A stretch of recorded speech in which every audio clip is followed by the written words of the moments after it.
Hello friends. आज हम start करने वाले हैं चैप्टर नंबर 11। चैप्टर का नाम है dual nature of matter and radiation. थोड़ा सा केमिस्ट्री से रिलेटेड चैप्टर है। जो कुछ इसमें कराएंगे आपने हो सकता है लास्ट ईयर केमिस्ट्री में ऑलरेडी करा हुआ हो। बेसिकली हमारे अगले दो तीन चैप्टर ना, चैप्टर नंबर 11, 12 और 13, ये they are slightly related to chemistry. बहुत आसान चैप्टर्स हैं, काफी टॉपिक्स इसके आपने पहले करे हुए होंगे।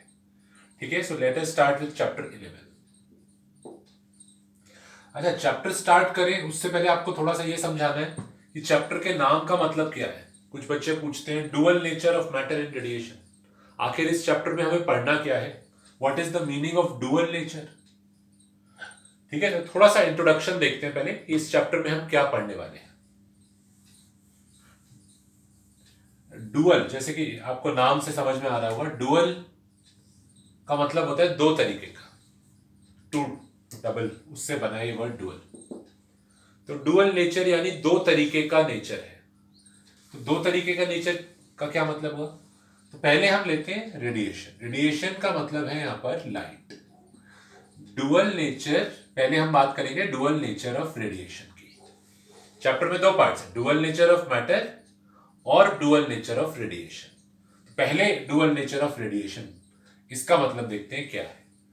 डुअल नेचर ऑफ रेडिएशन, इसका मतलब लाइट का दो तरीके का बिहेवियर है। देखो, सिर्फ इस वर्ड पे कॉन्सेंट्रेट करो, डुअल नेचर यानी दो तरीके का बिहेवियर ऑफ रेडिएशन यानी लाइट का, यानी लाइट दो तरीके से बिहेव कर रही है। अब इसका क्या मतलब है दो तरीके से बिहेव कर रही है? लाइट हम ऑलरेडी जानते हैं एक वेव है। ईएम वेव्स में मैंने आपको विजिबल लाइट पढ़ाई थी, जिसकी वेवलेंथ 400 नैनोमीटर से 700 नैनोमीटर तक होती है। और वेव ऑप्टिक्स जो चैप्टर है, वेव ऑप्टिक्स, उसमें भी कई सारे एक्सपेरिमेंट्स डिस्कस करे जाते हैं जहां पर ये clearly without any doubt prove होता है कि लाइट जो है वो एक वेव है। वेव ऑप्टिक्स में एक एक्सपेरिमेंट करते हैं, यंग्स डबल स्लिट एक्सपेरिमेंट। एक एक्सपेरिमेंट आता है डिफ्रैक्शन, और एक कॉन्सेप्ट है पोलराइजेशन। ये सारे जो भी एक्सपेरिमेंट्स हैं, ये विदाउट एनी डाउट ये प्रूव कर देते हैं कि जो लाइट है वो एक वेव है। तो बहुत बहुत सालों तक ये माना जाता रहा कि लाइट जो है it is a wave. There was no doubt about it कि लाइट वेव है या नहीं, तो लाइट को वेव मानते थे। अब क्या हुआ? In the year around the year 1905 Albert Einstein ने एक एक्सपेरिमेंट करा। The experiment was based on photo electric effect. सुना हुआ होगा आपने नाम, शायद केमिस्ट्री में लास्ट ईयर 11th में करा होगा ये एक्सपेरिमेंट, फोटो इलेक्ट्रिक इफेक्ट। तो this experiment was conducted by Einstein around the year 1905। ठीक है ना? थोड़ा सा बैकग्राउंड मैं आपको समझाना चाह रहा हूं कि इस चैप्टर का बैकग्राउंड क्या है। तो लाइट वेव माना जा रहा था 1905 से पहले, कोई कंफ्यूजन नहीं था। हंड्रेड्स ऑफ इयर्स तक लोग मान रहे थे कि जो लाइट है वो एक वेव है। आपने भी पढ़ा होगा लाइट जो होती है, लाइट इज अ वेव। पर इन दिस एक्सपेरिमेंट आइंस्टाइन ने कुछ ऐसा ऑब्जर्व करा, या कुछ ऐसे इसके ऑब्जर्वेशंस थे जो ये कहते थे कि लाइट वेव नहीं है। वेव थ्योरी जो होती है वो इस एक्सपेरिमेंट को एक्सप्लेन ही नहीं कर पाई। यानी वेव, आइंस्टाइन ने बोल दिया सीधा कि जो लाइट है वो वेव नहीं है। अब अगर वेव नहीं है तो क्या है? तो उसने कहा लाइट जो है वो छोटे छोटे पार्टिकल से बनी है।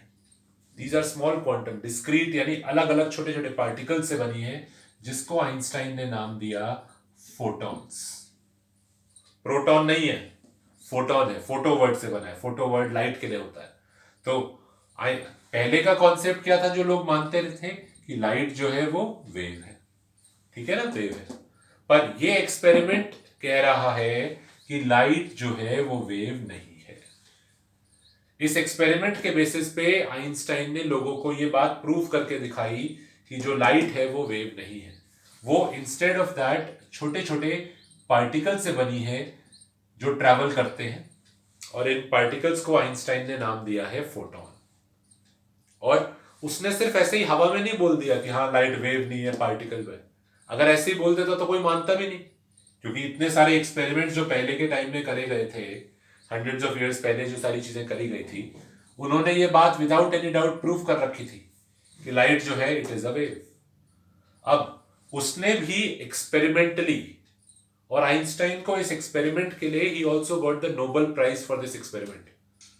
तो ये एक्सपेरिमेंट करके आइंस्टाइन ने प्रूव करा कि light is not a wave and instead it is made up of photons. अब यहां पे प्रॉब्लम क्रिएट हो गई। उसने एक्सपेरिमेंटली प्रूव कर दिया, पर कोई कहता ठीक है प्रूव कर दिया तो मान लेते हैं लाइट वेव नहीं है, पार्टिकल से बनी है, मान लेते हैं, इसमें क्या प्रॉब्लम है। प्रॉब्लम यह है कि ये एक्सपेरिमेंट हमें कह रहा है कि लाइट पार्टिकल से बनी है, पर हम ऐसे तो नहीं मान सकते कि लाइट पार्टिकल है। इन एक्सपेरिमेंट्स का क्या होगा? ये सारे एक्सपेरिमेंट्स जो है ये विदाउट एनी डाउट प्रूव करते थे कि लाइट जो है वेव है। अब अगर अपने पास सिर्फ एक एक्सपेरिमेंट होता जो कह रहा होता फोटॉन है, तो हम मान लेते फोटॉन है, पर ये एक्सपेरिमेंट्स भी तो है, ये भी तो एक्सपेरिमेंट्स है। इन्होंने विदाउट एनी डाउट हमें ये प्रूव करके दिखाया है। तो अगर आप जब हम पढ़ेंगे इनके बारे में तब आपको समझ में आएगा क्या है। फोटो इलेक्ट्रिक इफेक्ट भी हम पढ़ाएंगे। तो ये एक्सपेरिमेंट्स प्रूव कर रहे हैं कि लाइट इज अ वेव, और ऐसे ही आइंस्टाइन ने प्रूव करके दिखा दिया कि light is not a wave, it is made of particles. तो हमारे पास दोनों तरफ का प्रूफ है। लाइट वेव है उसका भी प्रूफ है, और लाइट फोटॉन है उसका भी प्रूफ दे दिया आइंस्टाइन ने। तो अब ये तो दो अलग अलग चीजों का प्रूफ हो गया कि ये भी है और ये भी है। तो अब क्या करें? ये एक्सपेरिमेंट्स भी सही है, इनमें भी कोई दिक्कत नहीं है, ये एक्सपेरिमेंट भी बिल्कुल ठीक करा उसने। तो अब हम क्या करें? वी हैव नो ऑप्शन कि हम उसको वेव माने या हम उसको पार्टिकल माने।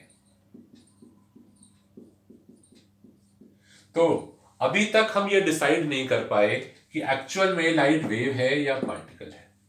कुछ एक्सपेरिमेंट्स में वो वेव की तरह बिहेव कर रही है, प्रूव हो गया, और इस एक्सपेरिमेंट में वो पार्टिकल की तरह बिहेव कर रही है। तो फिर हमने ये एक्सेप्ट करा कि light has dual nature. Dual में पार्टिकल और वेव, ये दो तरीके के उसके बिहेवियर है। हम ये कहते हैं कि लाइट का बिहेवियर डुअल है, वो कई बार वेव की तरह बिहेव करेगी जैसा कि इन एक्सपेरिमेंट्स में देखा गया है, और कई बार वो पार्टिकल की तरह बिहेव करेगी जैसा आइंस्टाइन ने कहा। ठीक है, तो इसीलिए हमारा जो चैप्टर है, चैप्टर का नाम है डुअल नेचर। तो पहले इस चैप्टर में हम आपको डुअल नेचर ऑफ रेडिएशन पढ़ाएंगे। मैटर क्या क्यों आ गया वर्ड बीच में, वो आगे देखो धीरे धीरे समझ में आ जाएगा।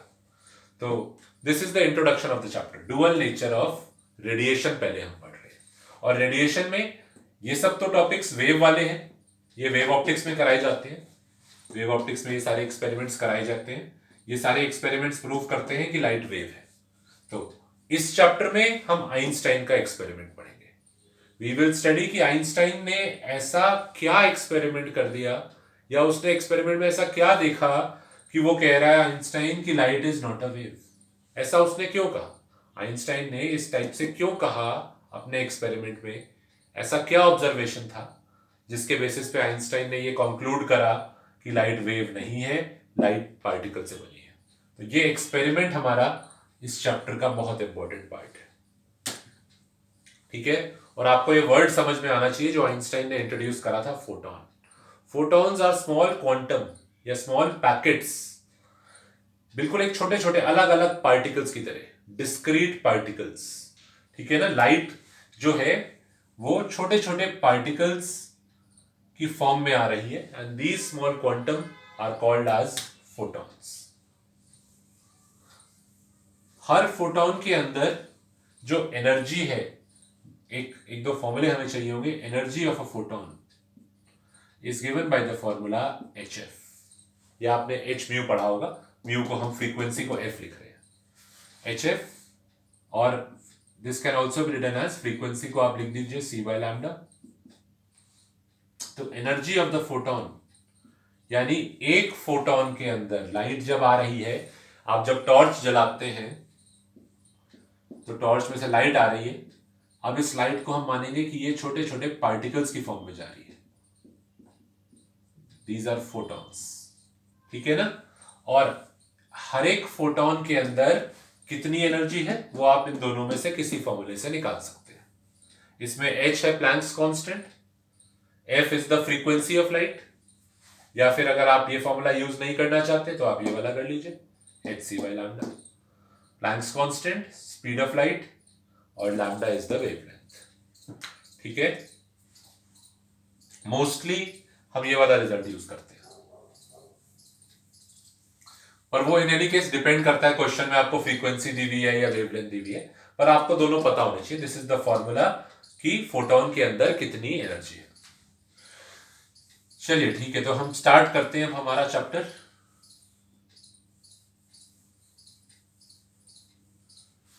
इस चैप्टर में सबसे पहले हम एक जो टॉपिक देखेंगे दैट इज इलेक्ट्रॉन एमिशन।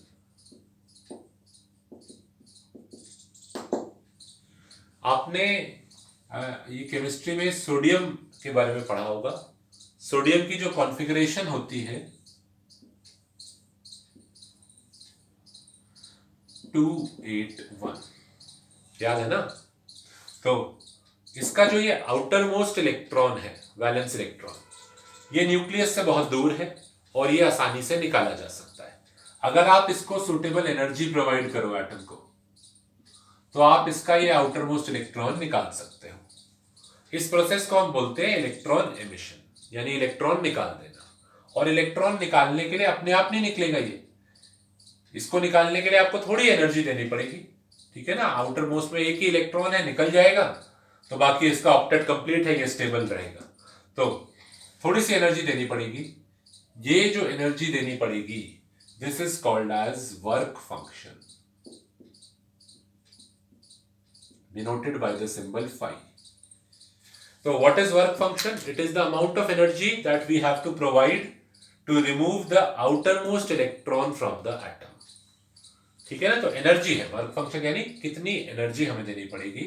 इसका ऐसा यूनिट होना चाहिए जूल।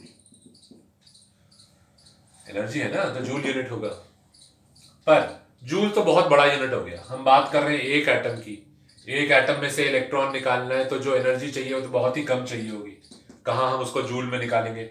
तो instead of joule we will be using another unit called as electron volt, denoted by eV. कितना होता है? 1 electron volt is equal to 1.6 10⁻⁻⁻19 joule. तो जो भी डेटा होगा हमारे पास वो अपने को इलेक्ट्रॉन वोल्ट में दिया होगा, क्योंकि जूल बहुत बड़ा यूनिट है। जूल, और आप बात कर रहे हो एक एटम में से एक इलेक्ट्रॉन निकालने के लिए एनर्जी चाहिए, वो तो बहुत ही कम होगी। तो उसको हम मेजर करेंगे छोटे यूनिट में कॉल्ड एज इलेक्ट्रॉन वोल्ट। जैसे कि सपोज करो मैंने कहा इस मटेरियल का वर्क फंक्शन 3 eV है, यानी 3 इलेक्ट्रॉन वोल्ट है। तुमको ये भी बताना चाहिए इलेक्ट्रॉन वोल्ट और जूल में कन्वर्जन, इलेक्ट्रॉन वोल्ट से जूल में यानी इंटू 1.6 10⁻⁻19, और जूल से इलेक्ट्रॉन वोल्ट में करने के लिए डिवाइड कर दीजिए इससे, ठीक है ना। तो ये कन्वर्जन फैक्टर लिख लो कि एक यूनिट से दूसरे यूनिट में कैसे कन्वर्ट करते हैं, ठीक है। कन्वर्जन आपने नोट करा, पर मोस्टली हमें जो भी क्वेश्चन में डेटा होगा वो पहले से इलेक्ट्रॉन वोल्ट में ही दिया होगा और हमें इलेक्ट्रॉन वोल्ट में ही सॉल्व करना है। तो जूल में यूजुअली कन्वर्ट नहीं करना होगा, ठीक है। तो हमारा जो एग्जांपल हम ले रहे थे, लेटस से इस मटेरियल का वर्क फंक्शन है 3 इलेक्ट्रॉन वोल्ट। इसका क्या मतलब हुआ? इसका मतलब आपको ये आउटर मोस्ट इलेक्ट्रॉन निकालने के लिए you will have to supply energy at least 3 electron volt. 3 या 3 से ज्यादा एनर्जी देंगे तभी ये इलेक्ट्रॉन निकलेगा, ठीक है ना। कितनी मिनिमम एनर्जी रिक्वायर्ड है आउटर मोस्ट इलेक्ट्रॉन को निकालने के लिए, that is called as the work function. एक टर्म हो सकता है आपने केमिस्ट्री में सुनी हो जिससे आप इसको कंपेयर कर सकते हैं। एक आपने वर्ड सुना होगा आयोनाइजेशन एनर्जी। याद करिए, आयोनाइजेशन एनर्जी कुछ इसी टाइप का कॉन्सेप्ट है। या हम बोल रहे हैं वर्क फंक्शन, ठीक है, अब ये एनर्जी जो आप इसको प्रोवाइड कर रहे हैं, ये कोई पूछते हैं किस फॉर्म में करें, हीट की फॉर्म में, लाइट की फॉर्म में, किस फॉर्म में? वो आप किसी भी फॉर्म में कर सकते हैं। एनर्जी प्रोवाइड होने से मतलब है हीट की फॉर्म में हो, लाइट की फॉर्म में हो, तो उससे कोई दिक्कत नहीं है। आप हीट की फॉर्म में प्रोवाइड कर दीजिए, एटम को गर्म कर दो, गर्म करके एनर्जी प्रोवाइड कर दोगे, इलेक्ट्रॉन निकल जाएगा। उसको हम बोलते हैं थर्मोयोनिक एमिशन। थर्म वर्ड जो आ रहा है ना, हीट के लिए आ रहा है, यानी इस बार आपने हीट की फॉर्म में देखी करा। आप इलेक्ट्रिक फील्ड लगा के कर सकते हैं, इलेक्ट्रिक फील्ड से एनर्जी दे सकते हैं, that is called as field emission. या फिर आप एनर्जी देने के लिए लाइट की फॉर्म में भी दे सकते हैं, light is also a form of energy, तो आप एनर्जी लाइट डाल के दे सकते हैं। एनर्जी देने से मतलब है अपने को 3 इलेक्ट्रॉन वोल्ट एनर्जी देनी है, किसी भी फॉर्म में दो। अगर आप उसको लाइट की फॉर्म में देते हो और इलेक्ट्रॉन निकाल देते हैं, तो उसको बोलते हैं photo electric emission. Photo electric emission है जो हमें पढ़ना है इस चैप्टर में, फोटो इलेक्ट्रिक एमिशन। फोटो क्यों? लाइट, इलेक्ट्रिक यानी इलेक्ट्रॉन, और एमिशन यानी उसको एमिट कराना, यानी बाहर निकालना। तो लाइट डाल के इलेक्ट्रॉन को एमिट कराया, that is called as photoelectric emission. Einstein का एक्सपेरिमेंट इसी चीज पर बेस्ड था। नाम क्या है आइंस्टाइन के एक्सपेरिमेंट का? फोटो इलेक्ट्रिक इफेक्ट या photo electric experiment. Photo electric experiment यानी कौन सा उसमें हो रहा है फिनोमिना? लाइट डालकर इलेक्ट्रॉन को एमिट करवाया जा रहा है। ठीक है, समझ में आया? नोट कर लीजिए इस जो मैंने बताया आपको, 3 तरीके बताए, हीट करके, इलेक्ट्रिक फील्ड से और लाइट डाल के। और भी तरीके हो सकते हैं। आप एनर्जी दे दीजिए बस उसको, you just provide energy 3 electron volt. ठीक है, मैंने एग्जांपल लिया था कि वर्क फंक्शन 3 है, तो 3 उसको एनर्जी मिल गई अगर, तो वो इलेक्ट्रॉन एमिट हो जाएगा। ठीक है, अब ये जो फोटो इलेक्ट्रिक एमिशन है, इस पर कई साइंटिस्ट ने इनिशियली थोड़ा बहुत एक्सपेरिमेंटल ऑब्जर्वेशन किया था। कुछ साइंटिस्ट थे जैसे कि हर्ट्स का भी कुछ ऑब्जर्वेशन था लाइट डालकर इलेक्ट्रॉन एमिट कराने का। फिर एक साइंटिस्ट था लेनार्ड हॉलबर्ग।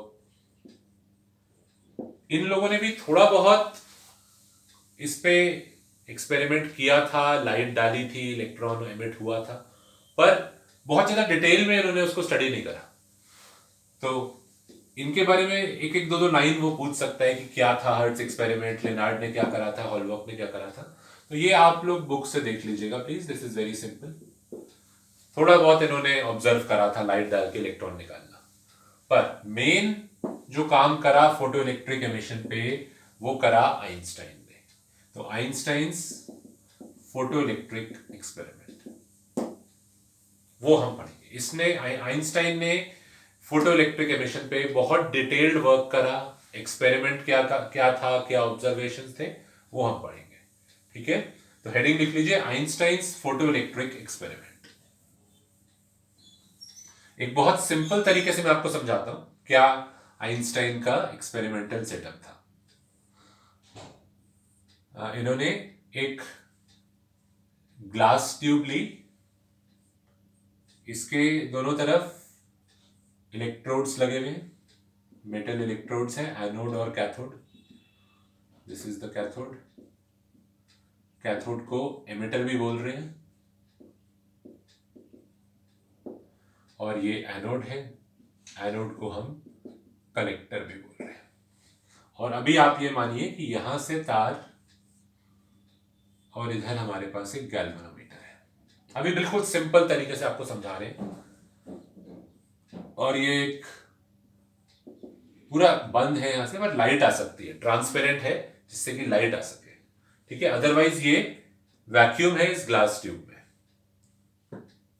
अब जरा देखकर बताइए, क्या इस सर्किट में अभी करंट फ्लो कर रहा है? कोई बैटरी नहीं है, ध्यान दीजिएगा। क्या करंट फ्लो कर रहा है? गैल्वेनोमीटर में कोई डिफ्लेक्शन आ रहा होगा या नहीं आ रहा होगा? सोचो थोड़ा सा। जब कोई सेल ही नहीं है तो इस सर्किट में इलेक्ट्रॉन फ्लो क्यों करेंगे? कोई पोटेंशियल डिफरेंस ही नहीं है, V equal to I R, V ही 0 है, कोई वोल्टेज ही नहीं है। इलेक्ट्रॉन के फ्लो करने का मोटिव क्या है? कोई मोटिव नहीं है, तो अभी तो कोई करंट फ्लो नहीं कर रहा। अब आइंस्टाइन ने क्या करा, आइंस्टाइन ने लाइट डाली एमिटर पे। देखो एमिटर यानी एमिट करेगा, ठीक है ना, कैथोड है तो लाइट डाली। अब ये जो मटेरियल होगा, इस मटेरियल का कुछ ना कुछ तो वर्क फंक्शन होगा, 2 इलेक्ट्रॉन वोल्ट 3 इलेक्ट्रॉन वोल्ट कुछ तो होगा वर्क फंक्शन। तो लेट अस से इसका वर्क फंक्शन 5 था। जो लाइट आ रही है उसके अंदर जो एनर्जी है उसको मैं बोल रहा हूं ई लाइट। वो आप निकाल सकते हो या तो एच एफ से या आप निकाल सकते हो एच सी बाय लैम्डा से। और आप इसको ई लाइट ना बोलना चाहो तो ई फोटोन भी बोल सकते हो, क्योंकि फोटोन आ रहा है, एक फोटोन के अंदर कितनी एनर्जी है, ठीक है ना। अब अभी हम मान के चलते हैं कि फोटोन के अंदर एनर्जी सफिशिएंट है, यानी इसके वर्क फंक्शन से ज्यादा है। एग्जांपल ही ले लो, चलो आसान रहेगा समझना। लेट अस से फोटोन के अंदर एनर्जी 5 इलेक्ट्रॉन वोल्ट है, दूसरा भी है और उसमें भी 5 है, और मटेरियल का वर्क फंक्शन हम ले लेते हैं 4 इलेक्ट्रॉन वोल्ट। अब जरा ध्यान से समझना, जब वो फोटोन आ रहा है उसके अंदर 5 इलेक्ट्रॉन वोल्ट की एनर्जी है।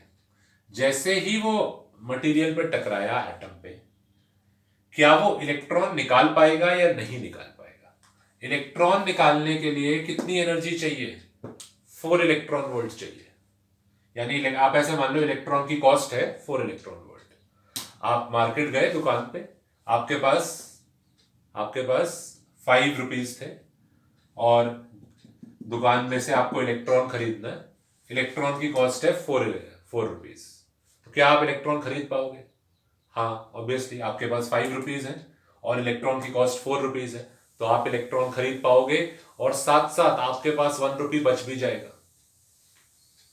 तो जो फोटोन आ रहा है उसने 5 इलेक्ट्रॉन वोल्ट की एनर्जी दी, पर इलेक्ट्रॉन को निकालने के लिए तो सिर्फ कितनी चाहिए थी, 4 ही चाहिए थी। तो इलेक्ट्रॉन तो निकल गया बाहर, और इलेक्ट्रॉन जो बाहर निकला उसके साथ कितनी एनर्जी बची हुई है। आपने 5 रुपीज दिए दुकान वाले को इलेक्ट्रॉन खरीदने के लिए, तो इलेक्ट्रॉन का प्राइस सिर्फ 4 रुपीज था। ध्यान से सोचो, इलेक्ट्रॉन खरीदने जा रहे हो तुम, इलेक्ट्रॉन का प्राइस है 4 रुपीज, ठीक है ना। इलेक्ट्रॉन जो है उसका प्राइस है 4 रुपीज। आप दुकान वाले को 5 रुपीज देते हैं, तो इलेक्ट्रॉन मिल सकता है आपको, ऑब्वियस ही बात है। तो इलेक्ट्रॉन तो मिल जाएगा, ठीक है ना, आपको मिल गया इलेक्ट्रॉन। और इलेक्ट्रॉन के साथ कितने रुपीज वापस मिले, 1 रुपी भी तो मिलेगा वापस, ठीक है ना। तो वही सेम चीज, बिल्कुल एनालॉग समझा रहे हैं उसका। लाइट ने 5 इलेक्ट्रॉन वोल्ट एनर्जी दी, इलेक्ट्रॉन को निकालने के लिए कितनी चाहिए थी, 4 चाहिए थी। इलेक्ट्रॉन तो निकल गया, और उस इलेक्ट्रॉन के साथ कितनी एनर्जी बची हुई है, ये जो एनर्जी बची हुई है ये इस इलेक्ट्रॉन की काइनेटिक एनर्जी की फॉर्म में है, 1 इलेक्ट्रॉन वोल्ट। चीज को रियल लाइफ सिनेरियो से कंपेयर करके सीखोगे ना तो हमेशा याद रहेगा कि क्या हो रहा है। जो लाइट ने एनर्जी दी उसमें से इलेक्ट्रॉन बाहर निकालने के लिए 4 यूटिलाइज हो गई, तो कुछ बची ना, वो भी तो वापस मिलेगी मुझे। तो इलेक्ट्रॉन जो आ रहा है, एमिट हो रहा है, उसके साथ 1 इलेक्ट्रॉन वोल्ट एनर्जी बची हुई है, और वो किस फॉर्म में है, उसकी काइनेटिक एनर्जी की फॉर्म में। तो आइंस्टाइन ने एक फॉर्मूला दिया called as Einstein's photoelectric equation, kinetic energy of electron.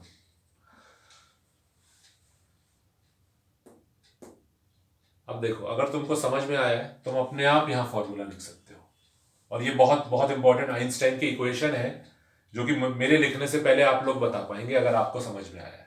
क्या होगा फॉर्मूला आइंस्टाइन ने जो दिया काइनेटिक एनर्जी ऑफ इलेक्ट्रॉन का, बताइए। कोई वैल्यू नहीं दी मैंने, ये फोटोन की एनर्जी है, ये वर्क फंक्शन है, तो इलेक्ट्रॉन जो बाहर निकलेगा उसमें कितनी काइनेटिक एनर्जी बची होगी, can you tell the formula for that. थोड़ा सा सोचोगे तो पता लग जाएगा कितनी का। अभी मैंने एग्जांपल लिया था, इस 5 एनर्जी दी थी, उसमें से इलेक्ट्रॉन को निकालने के लिए उसकी कॉस्ट 4 थी, तो जो बचा था वो इसकी काइनेटिक एनर्जी की फॉर्म में वापस मिला था। तो फॉर्मूला होगा काइनेटिक एनर्जी ऑफ इलेक्ट्रॉन का, energy of photon minus work function. This was the equation called as Einstein's photoelectric equation, जिसके लिए आइंस्टाइन को नोबेल प्राइज मिला था इस एक्सपेरिमेंट में। ठीक है ना, बहुत सिंपल इक्वेशन है। काइनेटिक एनर्जी इलेक्ट्रॉन, एग्जांपल दूसरा ले लेते हैं। सपोज करिए फोटोन के पास एनर्जी 7 eV थी और मटेरियल का वर्क फंक्शन 4 eV है। एक की बात करो, एक फोटोन जब गिरा उसके पास 7 रुपीज थे, इलेक्ट्रॉन की कॉस्ट 4 रुपीज थी। इलेक्ट्रॉन खरीद पाएंगे ऑब्वियसली। तो जो इलेक्ट्रॉन बाहर आया उसके साथ कितने रुपीज हमें वापस मिले? आपने दुकान वाले को 7 रुपीज दिए, इलेक्ट्रॉन था 4 रुपीज का, तो कितने रुपीज वो वापस करेगा आपको? 7 माइनस 4। यहां से देखो 7 माइनस 4, तो जो इलेक्ट्रॉन एमिट हुआ it will be having a kinetic energy of 3 electron volt. ठीक है ना, समझ में आया? नहीं आया तो रिप्ले करके दोबारा से देखिए, समझ में आ जाएगा। अच्छा, दूसरा फोटोन भी तो है, एक और फोटोन भी है, तो एक और इलेक्ट्रॉन भी निकला होगा, उसने भी तो एक इलेक्ट्रॉन निकाला होगा। ठीक है, तो अब देखिए, जब लाइट फॉल करी, step by step light fall करती है, लाइट फॉल करती है तो इलेक्ट्रॉन एमिट होता है। इलेक्ट्रॉन एमिट होगा तो आगे जाएगा, मान लीजिए पहुंच गया वहां तक, तो यहां पहुंचा, this plate will become negatively charged क्योंकि उस पर इलेक्ट्रॉन आ गया, और इसमें से इलेक्ट्रॉन निकल गया तो this will become positively charged. इसको बोल रहे हैं कैथोड और इसको बोल रहे हैं एनोड। अब क्या होगा? अब ये इलेक्ट्रॉन आउटर सर्किट में जो यहां पहुंचे हैं, फाइनली ये तो वापस आना चाहेंगे ना पॉजिटिव पे। जो इलेक्ट्रॉन यहां चले गए, they want to come back to their home, तो क्या करेंगे? They will flow through this outer circuit और वो वापस आ जाएंगे। There is a flow of electron.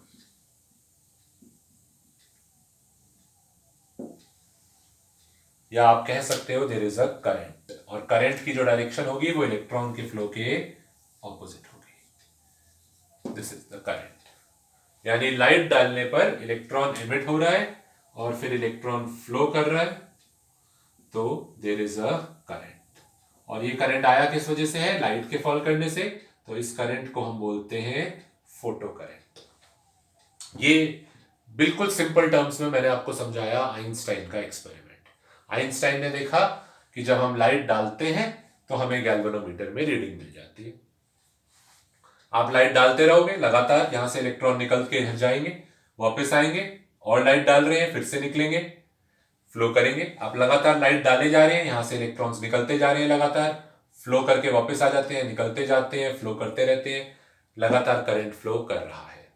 Light डालना बंद कर दीजिए, करंट फ्लो करना बंद हो जाएगा। ठीक है, बहुत ही सिंपल सा आइंस्टाइन का एक्सपेरिमेंट और ये उसका फॉर्मूला। तो नोट डाउन करो, और उसके बाद जब यहां तक समझ में आ गया तब फिर आगे प्रोसीड करेंगे।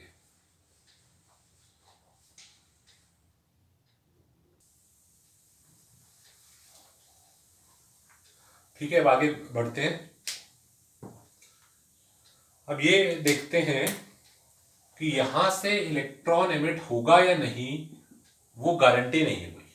सपोज करिए जो आने वाली लाइट थी इसके अंदर एनर्जी 3 इलेक्ट्रॉन वोल्ट होती है, मटेरियल का वर्क फंक्शन 4 eV है, यानी आप दुकान पे गए, आपके पास 3 रुपए है बस, और आप इलेक्ट्रॉन खरीदना चाह रहे हैं, इलेक्ट्रॉन का प्राइस 4 रुपीज है, आप दुकानदार को देते हैं 3 रुपीज। क्या इलेक्ट्रॉन मिलेगा आपको? नहीं मिलेगा ऑब्वियसली। आपके पास एटलीस्ट 4 तो होने चाहिए ना, या 4 से ज्यादा होने चाहिए।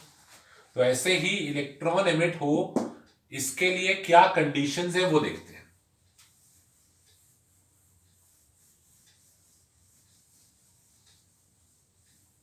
हेडिंग लिख लो, कंडीशंस फॉर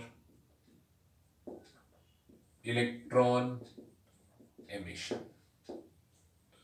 सबसे मेन कंडीशन, एनर्जी फोटोन की जो हो that should be greater than equal to the work function. और इक्वल टू पे भी चल जाएगा, ग्रेटर देन हो और इक्वल टू पे भी चल जाएगा। 5 रुपए की चीज है, आपके पास 5 रुपए ही है, हाँ खरीद सकते हैं।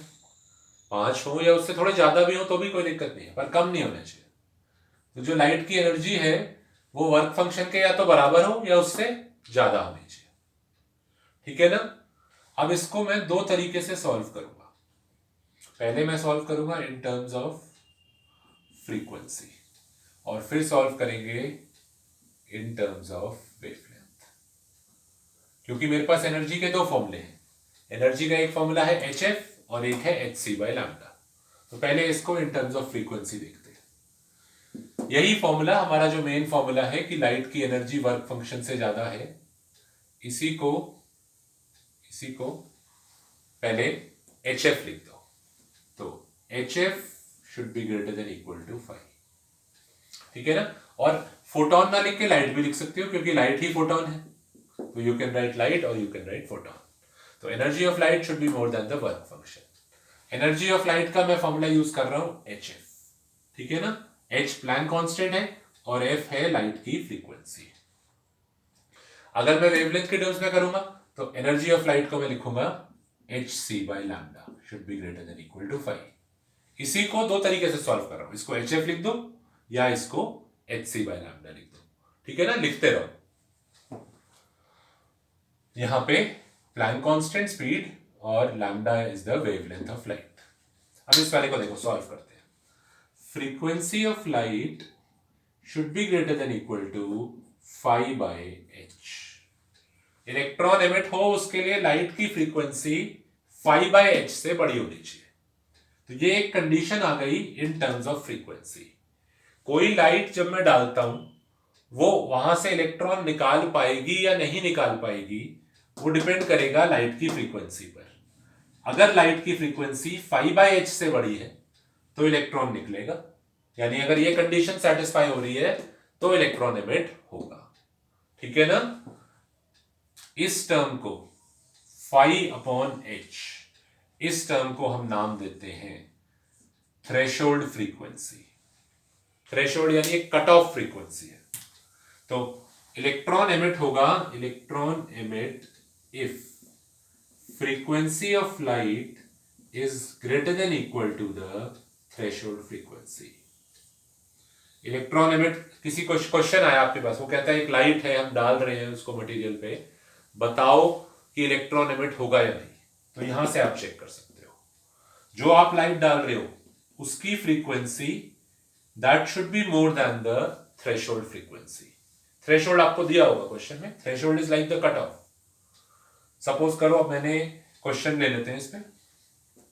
सपोज एक ये मटेरियल है, उसने दिया हुआ है थ्रेशोल्ड फ्रीक्वेंसी की वैल्यू लेटेस्ट से 4000, एग्जांपल ले रहे हैं। अब जो लाइट इस पे फॉल कर रही है, ठीक है ना, वेव की तरह बना लो चाहे फोटोन की तरह बना लो, दोनों ही होती है लाइट, मैंने वेव बना दिया, तो उसकी फ्रीक्वेंसी 3000 है। बताओ क्या इलेक्ट्रॉन निकलेगा या नहीं निकलेगा? नहीं निकलेगा, क्योंकि एमिशन कराने के लिए लाइट की फ्रीक्वेंसी जो थ्रेशोल्ड फ्रीक्वेंसी है उससे ज्यादा होनी चाहिए। तो अगर ये 5000 होती फ्रीक्वेंसी, 5000 हर्ट्ज, हाँ, अब इलेक्ट्रॉन एमिट हो जाता। सिंपल सी बात है, आने वाली लाइट की फ्रीक्वेंसी को थ्रेशोल्ड फ्रीक्वेंसी से कंपेयर कर लो, और वो थ्रेशोल्ड फ्रीक्वेंसी से ज्यादा है तो एमिशन हो जाएगा, नहीं तो नहीं होगा, ठीक है ना। अब आते हैं यहां पर, इस बार कंडीशन पड़ेगी इन टर्म्स ऑफ वेवलेंथ।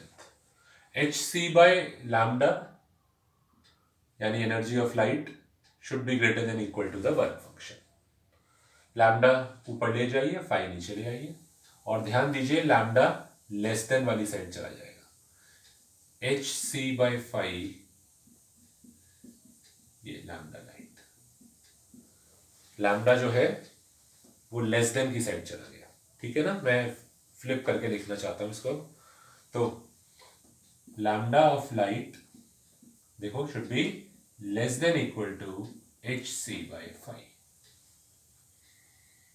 यानी इलेक्ट्रॉन एमिट होगा अगर आने वाली लाइट का वेवलेंथ hc/5 से छोटा है। और जैसे पिछली बार एक नाम दे दिया था, तो इसको मैंने नाम दे दिया थ्रेशोल्ड वेवलेंथ। लिखते रहिए प्लीज, और यहां पर बताइए कि इलेक्ट्रॉन एमिट कराने के लिए क्या कंडीशन होगी।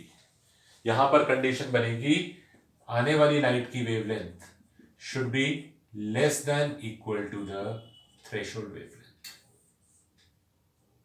ये देखिए, बहुत इंपॉर्टेंट है फर्क। यहां सही था साइन बिल्कुल, जो हम एक्सपेक्ट कर रहे थे। आने वाली लाइट की फ्रीक्वेंसी को कट ऑफ से ज्यादा होना चाहिए। जैसे कि हम मान लेते हैं कट ऑफ है, एग्जाम में हमने पासिंग मार्क्स रख दिए 33, तो वो बच्चा पास होगा जिसके नंबर कट ऑफ से ज्यादा है, यानी फ्रीक्वेंसी जो है वो कट ऑफ फ्रीक्वेंसी से बड़ी है। पर यहां कंडीशन उल्टा हो रहा है, इलेक्ट्रॉन एमिशन होगा, इलेक्ट्रॉन एमिट इफ आने वाली लाइट की वेवलेंथ थ्रेशोल्ड वेवलेंथ से कम है। ठीक है ना? ये ऐसे है कि अगर आप एग्जांपल से ही समझते हैं, चलो एक मटेरियल है, इसके लिए उसने थ्रेशोल्ड वेवलेंथ दे रखी है 500 नैनोमीटर। अब लाइट फॉल कर रही है, उसकी जो वेवलेंथ है 600 नैनोमीटर है। बताइए कि क्या इलेक्ट्रॉन एमिट होगा या नहीं होगा? ध्यान से सोचिए, पॉज कर लीजिए वीडियो को और ध्यान से सोचिए, कंडीशंस देखिए और बताइए कि क्या इलेक्ट्रॉन एमिट होगा यहां पर या नहीं होगा। यहां से देखो, अब वैसे तो देखते लगता है हाँ 600 तो 500 से बड़ा है, आने वाली जो लाइट है उसकी वेवलेंथ तो थ्रेशोल्ड से बड़ी है, ये आने वाली लाइट की वेवलेंथ है। पर इन wavelength the condition is exactly opposite, आने वाली लाइट की वेवलेंथ को थ्रेशोल्ड वेवलेंथ से कम होना होता है, ये तो ज्यादा है। फ्रीक्वेंसी के टर्म्स में था कि आने वाली लाइट की फ्रीक्वेंसी कट ऑफ से ज्यादा होनी चाहिए, यानी फ्रीक्वेंसी की बात करें तो ये कट ऑफ है, तो हमारी जो लाइट आ रही है उसकी फ्रीक्वेंसी कट ऑफ से बड़ी होनी चाहिए। वेवलेंथ की बात करें तो आने वाली लाइट की जो वेवलेंथ है वो कट ऑफ से कम होनी चाहिए, लेस देन है यहां पर। तो इस बार इलेक्ट्रॉन एमिशन नहीं होगा। इलेक्ट्रॉन एमिशन अब बताइए 400 नैनोमीटर है, हाँ क्योंकि कट ऑफ से छोटा है, यहां पे कट ऑफ से बड़ा होना चाहिए था फ्रीक्वेंसी को, और वेवलेंथ के लिए उसको कट ऑफ से छोटा होना चाहिए। यहां पर अब इलेक्ट्रॉन एमिशन हो जाएगा। ठीक है ना? तो हमारी जो कंडीशन है उसको आप या तो फ्रीक्वेंसी के टर्म्स में या वेवलेंथ के टर्म्स में लिख सकते हैं। क्वेश्चन हो सकता है फ्रीक्वेंसी के टर्म्स में आए, हो सकता है वेवलेंथ के टर्म्स में आए, और ये भी हो सकता है क्वेश्चन एनर्जी के टर्म्स में ही आ जाए, उसमें ना फ्रीक्वेंसी ना वेवलेंथ, सीधा सीधा एनर्जी दे रखी है, वो तो बहुत आसान हो गया फिर। ठीक है ना? तो बस ध्यान रखना, फ्रीक्वेंसी में आने वाली लाइट की फ्रीक्वेंसी को कट ऑफ से बड़ा होना है, वेवलेंथ के लिए एमिशन तब होगा जब आने वाली लाइट की वेवलेंथ कट ऑफ से कम है। ठीक है, नोट कर लिया? एक क्वेश्चन बताते हैं इसमें, बुक खोल लीजिए प्लीज, पेज नंबर 301 और 302 अच्छी तरीके से रीड करिएगा। रीड 300, 301, 302, ये 3 पेजेस आज हमने कवर करे हैं। और 303 के बिल्कुल ऊपर there is a solved example, इसको ट्राई करना है आपने। पेज 303 के ऊपर यहां पर एक सॉल्व्ड एग्जांपल है, इसको ट्राई करो, अगर कर पाते हो यानी आपको समझ में आ गया है। ठीक है, तो that's it for today's class. अगली क्लास में हम यही एक्सपेरिमेंट और डिटेल में पढ़ेंगे। आइंस्टाइन ने इस एक्सपेरिमेंट पर कुछ ग्राफ्स बनाए थे, वो ग्राफ्स पे डिस्कस करेंगे। ठीक है, ओके, थैंक यू।